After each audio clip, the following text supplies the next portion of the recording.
Hello!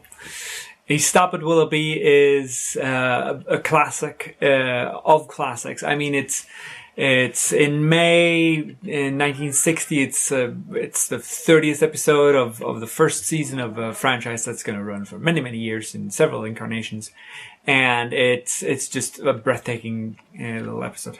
I get cats when I do this.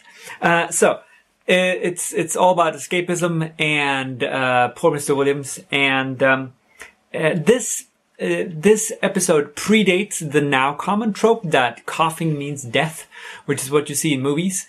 Whenever someone coughs, it means that they're going to die. That's how you signal illness and poison and some other stuff like that in the movies.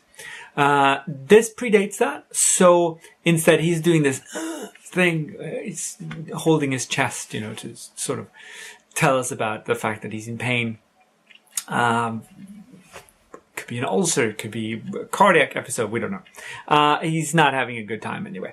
His boss is a mean thing, and he's actually going to get his, not this particular character, but there's a later episode all about that. So he suffers from imposter syndrome, and imposter syndrome is, of course, when you probably could do your job, but you have such a crippling sense of inadequacy that you fear that anyone will expose you and for being a fraud, and you just can't do your work. This happens a lot, and this guy probably deserves it, considering how he quits in the middle of one of his tasks like this. Willoughby, the town that he creates in order to escape from this, is an actual place, not the one that Sterling was describing. He's probably talking about Willoughby Avenue in Hollywood, but there's a town in Ohio called Willoughby, Ohio, and it has a town festival called Last Stop Willoughby, I think it is, which is pretty cool. It's an homage to this episode. There are few weird things about this episode. It starts off with him drumming with his pen on his knuckles, I think it is.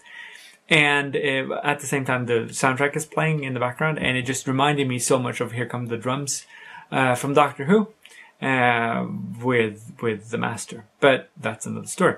And at the end, when Mr. Williams is quite dead, well, maybe not dead, he's in Willoughby, but there's a dead guy in the snow.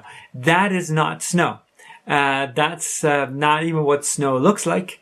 In the best of circumstances, that's just paper, and it looks hokey, and yeah, it's just also he's breathing. The deaths in snow is always tricky, so we're moving on from here. We're gonna go with a love potion in the chaser next, and we're actually coming up on a wrap. We only have one disc left of this first season of Twilight Zone, from 1959 to 1960. I will see you next week. Take care. Bye.